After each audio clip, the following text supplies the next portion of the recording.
사랑하는 겨자씨교회 성도 여러분, 지난 주간 잘 지내셨습니까? 하나님의 말씀을 사모하여 예배의 자리에 나오신 여러분들을 주님의 이름으로 환영하고 축복합니다. 오늘 저와 여러분이 함께 읽고 듣고 나눌 말씀은 룻기 4장 11절로 17절 말씀입니다. 이 말씀은 여러분이 가지고 계신 개역개정판 성경 406페이지 즈음에 나와 있습니다. 다 찾으신 줄로 알고 제가 하나님의 말씀을 봉독합니다. 성문에 있는 모든 백성과 장로들이 이르되 우리가 증인이 되나니 여호와께서 내 집으로 들어가는 여인으로 이스라엘 집을 세운 라헬과 레아 두 사람과 같게 하시고 내가 에브라스에서 유력하고 베들레헴에서 유명하게 하시기를 원하며 여호와께서 이 젊은 여자로 말미암아 내게 상속자를 주사 내 집이 다말이 유다에게 낳아준 베레스의 집과 같게 하시기를 원하노라 하니라. 이에 보아스가 룻을 맞이하여 아내로 삼고 그에게 들어갔더니 여호와께서 그에게 임신하게 하심으로 그가 아들을 낳은지라. 여인들이 나오미에게 이르되 찬송할지로다. 여호와께서 오늘 내게 기업 물을 자가 없게 하지 아니하셨도다. 이 아이의 이름이 이스라엘 중에 유명하게 되기를 원하노라. 이는 내 생명의 회복자이며 내 노년의 봉양자라. 곧 너를 사랑하며 7 아들보다 귀한 내 며느리가 낳은 자로다 하니라. 나오미가 아기를 받아 품에 품고 그의 양육자가 되니 그의 이웃 여인들이 그에게 이름을 지어주되 나오미에게 아들이 태어났다 하여 그의 이름을 오벳이라 하였는데 그는 다윗의 아버지인 이새의 아버지였더라. 아멘. 사랑하는 성도 여러분, 룻을 향한 보아스의 선언을 들은 베들레헴 성민들은 보아스와 룻의 결혼을 축하하며 그들의 후손을 여호와께서 축복해 주시기를 기원합니다. 이것은 단순한 형식적 의례의 기원이 아니었습니다. 룻기에서는 처음부터 축복의 인사가 줄지어 나왔습니다. 서로 하나님의 복을 빌어주는 것은 베들레헴 사람들의 몸에 밴 아름다운 습관이었습니다. 그리고 하나님께서는 이런 모습으로 살아가는 믿음의 공동체에 생각하지 못했던 경사를 주십니다. 사랑하는 성도 여러분, 하나님께서는 자기 백성과 함께 기뻐하시기를 원하십니다.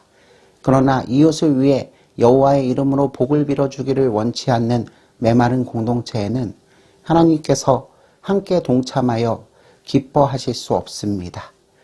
그렇습니다, 여러분. 이웃이 잘 되기를 바라면서 하나님께 기도하는 자들이 없는데 하나님께서 도대체 누구와 함께 기뻐하실 수 있으시겠습니까? 성도 여러분, 우리가 속한 공동체에서 보아스와 룻의 경사가 일어날 때 저와 여러분들은 어떤 반응을 보일까요?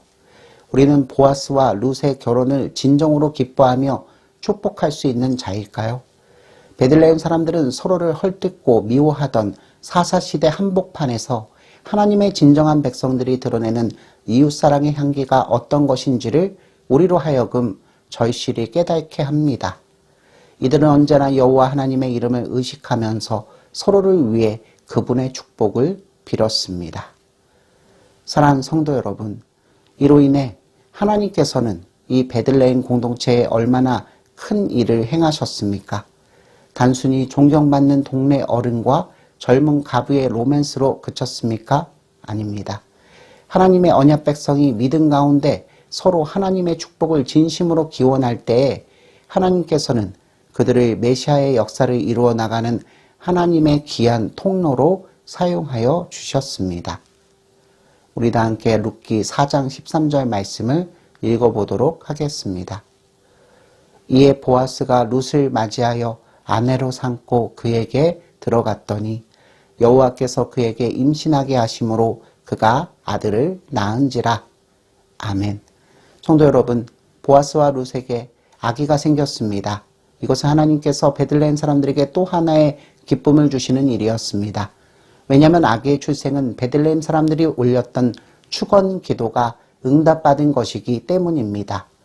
본문 12절 말씀을 보시면 베들레헴 사람들은 보아스와 룻의 결혼이 확정됐을 때 룻이 보아스에게 상속자를 낳게 해달라고 빌었습니다.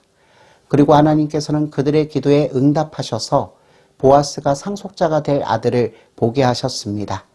이때 베들레헴 사람들은 나오미에게 와서 여호와 하나님을 찬송하며 태어난 아이를 위해서 또 복을 기원하였습니다. 본문 14절 말씀을 읽어보도록 하겠습니다. 여인들이 나오미에게 이르되 찬송할지로다. 여호와께서 오늘 내가 기업 물을 자가 없게 하지 아니하셨도다. 이 아이의 이름이 이스라엘 중에 유명하게 되기를 원하노라. 아멘. 이 기도에 하나님께서는 다시 한번 응답하십니다. 사랑하는 성도 여러분, 여호와의 이름으로 서로 축복하면서 사랑으로 돌보는 믿음의 공동체가 올리는 기도를 하나님께서는 기쁘게 받으신다는 사실을 여러분은 알고 계십니까?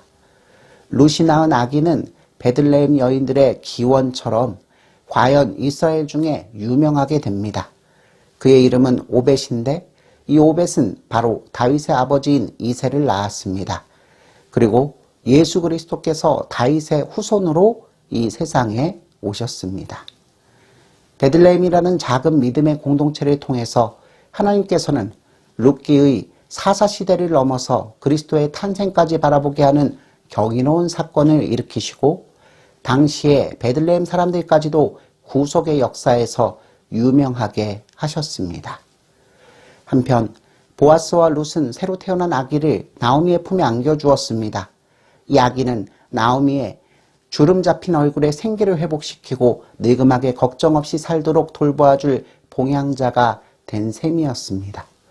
이웃 여인들은 아기의 이름을 오벳이라고 지어 나오미가 아들을 보았다며 즐거워했습니다. 이제 나오미는 오벳을 자기가 낳은 자식처럼 품에 안고 기르게 되었습니다. 사랑하는 성도 여러분, 룻기는 고난의 기사로 시작되었습니다. 그러나 이제는 주님의 섭리로 고난이 그치고 전화위복이 되었습니다. 성도 여러분, 우리 주님이신 하나님께서는 화가 복이 될 때까지 역사하시는 분이십니다. 나오미가 모압에서 베들레헴으로 돌아왔을 때 던졌던 피 맺힌 첫마디가 무엇이었습니까? 나를 나오미라 부르지 말고 나를 마라라 부르라는 것이었습니다. 그러나 이제는 나를 마라, 즉 괴로움이라 부르지 말고 나오미, 즉 희락이라고 부르라고 말하게 되었습니다. 여러분, 나오미는 드디어 자기 이름의 진정한 의미를 찾았습니다. 왜냐하면 그녀는 하나님께서 자신의 이름에 부합하는 희락의 체험을 노년에 갖게 하신 것을 알게 되었기 때문입니다. 그리고 하나님께서는 나오미의 희락이 베들레헴 온 동네에 희락이 되게 하셨습니다. 해맑은 눈빛으로 자기를 바라보는 아기를 품에 안고 부드럽기 그지없는 아기의 뺨을 어루만지고 있는 늙은 나오미의 주름진 얼굴에서 지난날의 아픔과 고난이 일순간에 지워졌습니다. 빈손의 인생이 가득한 행복으로 채워지는 순간이었습니다. 고통의 세월로 얼어붙었던 나오미의 품에 새 생명이 안겨졌습니다. 꿈에도 상상할 수 없었던 어린 생명의 숨결이 나오미의 시린 가슴이 봄철보다 더 따뜻한 온기로 되살아났습니다. 성도 여러분, 나오미의 생애는 전편으로 끝나지 않습니다. 그녀의 삶은 후편의 축복으로 넘쳐 흘렀습니다. 왜냐하면 나오미에게는 7 아들보다 더 나은 며느리 룻이 있었기 때문입니다. 이제 나오미에게는 생명의 회복자가 있고 노년의 봉양자가 있으며 대를 이은 후손이 있게 되었습니다. 사랑하는 성도 여러분, 그리스도 안에 있는 저와 여러분 모두의 인생도 저 나오미와 같을 것입니다. 살아가는 동안 겪는 모든 환난 끝에 우리들의 고난 가든 가슴들이 그리스도께서 주시는 새 생명의 환희로 채워지고 늘 푸른 새하늘과 새 땅을 하나님께로부터 받게 될 것이기 때문입니다. 그러므로 성도 여러분, 여기 이 자리에 모인 우리들에게도 더 나은 인생의 후반전이 우리 주 예수 그리스도 안에서 하나님의 섭리하심으로 날마다 더해지고 있다는 사실을 잊지 않으시기를 바랍니다. 사랑하는 성도 여러분, 하나님의 보상은 언제나 우리의 선행의 대가와 공의의 한계선을 상회합니다. 똑같이 갚는 것이 인간의 공의입니다. 그러나 자기 자녀들의 선행에 대한 하나님의 공의는 넘치도록 부어주신 것이 특징입니다.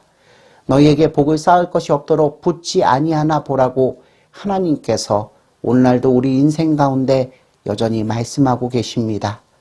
또 사도 야고보는 모든 사람에게 흔히 주시고 꾸짖지 아니하시는 하나님께 구하라고 말했고, 사도 바울은 우리가 구하거나 생각하는 모든 것에 더 넘치도록 능히 하실 이가 바로 하나님이시니 성도는 이 하나님을 영원토록 찬양하는 자가 되어야 한다고 말합니다.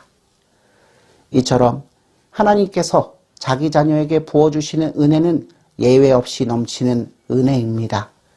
그런데 하나님의 보상에는 우리가 다 헤아릴 수 없는 측면이 있습니다. 나오미가 아는 아기는 단순한 아기가 아니었습니다.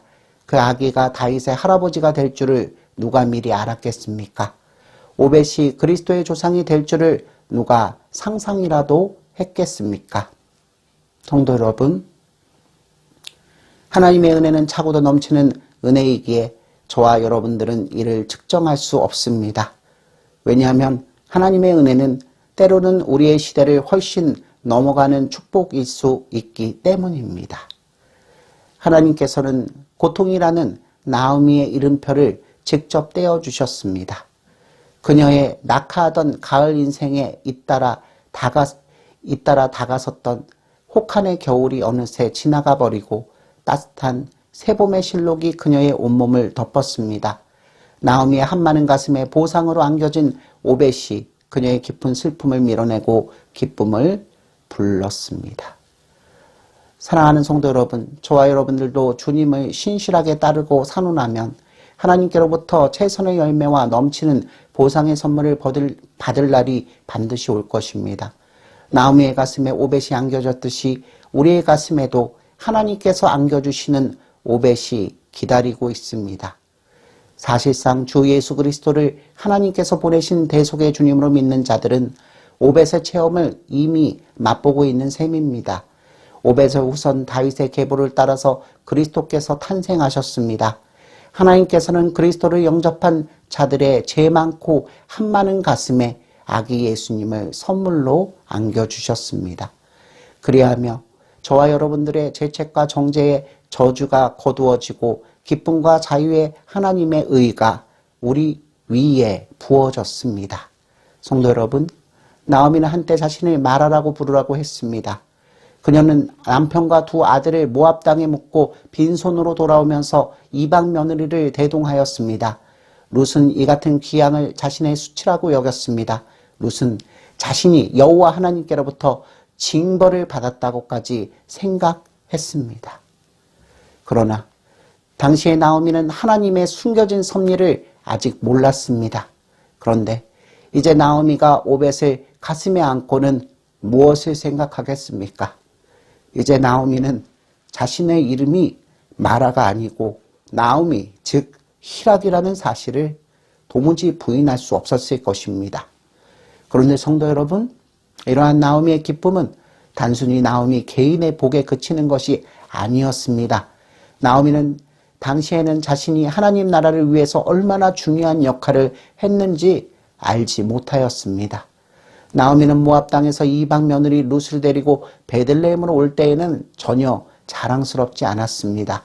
그러나 나오미는 이방 여자인 룻을 이스라엘의 언약 백성으로 인도함으로써 그리스도의 조상이 될 오벳을 낳게 하는 하나님의 엄청난 축복의 도구가 되었습니다. 그러므로 시어머니 나오미를 통한 이방 며느리 룻의 개종은 하나님의 구속사에서 가장 획기적인 전환점이 됩니다. 이제 설교를 마무리 짓고자 합니다. 사랑하는 성도 여러분, 저와 여러분들은 룻과 나오미의 이야기를 통해서 한 가지 분명한 사실을 깨닫게 됩니다. 그것은 바로 내가 지금 겪고 있는 수치와 부끄러움이 하나님께서 베푸시는 은혜로 나아가는 도구요 과정이 될 수 있다는 점입니다. 성도 여러분, 하나님의 섭리 속에서는 나의 부끄러움과 고통스러운 사건들마저 주께서 귀히 쓰시는 구속의 방편이 될 수 있습니다. 그러므로 저와 여러분들은 우리 자신의 실수나 혹은 말로는 다 못할 우리들의 어두운 과거에 대해서 마냥 부정적으로 볼 필요가 없음을 반드시 기억해야 합니다. 왜냐하면 그것들은 하나님의 기이한 섭리에 따라 구속의 대드라마를 완성시키시는 하나님의 신령한 사역에 크고 작은 보탬이 될 수 있기 때문입니다. 그렇다면 성도 여러분, 하나님의 섭리를 기다리는 저와 여러분들이 이제부터 영혼까지 해야 할 일은 무엇입니까? 네, 그렇습니다. 그것은 바로 슬픔이 변하여 춤이 될 때까지 역사하시는 하나님을 한결같이 신뢰함으로 겸손히 주를 믿고 따르는 것입니다. 이를 위해 우리 주 예수 그리스도께서는 사람의 몸을 입으시고 이 땅에 오셨고 사람들의 환희와 조롱 속에서 묵묵히 구속사역을 감당하시고는 십자가에 못 박혀 죽으셨습니다.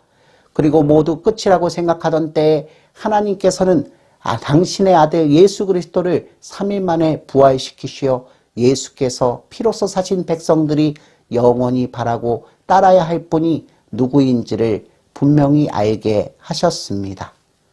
사랑하는 성도 여러분, 이제 성도가 걸어가야 할 길은 너무나도 분명합니다. 여기 모인 저와 여러분들은 예수 그리스도께서 우리에게 보내주신 성령 하나님의 인도하심을 따라서 우리 육신의 생명이 끝나는 날까지 서로 사랑하고 서로 위로하며 오직 그리스도만 사랑하는 삶을 반드시 살아가게 될 것입니다. 왜냐하면 다른 누구도 아닌 우리 주 예수 그리스도께서 다음과 같이 약속해 주셨기 때문입니다. 내가 너희에게 분부한 모든 것을 가르쳐 지키게 하라. 볼지어다 내가 세상 끝날까지 너희와 항상 함께 있으리라 하시니라. 아멘.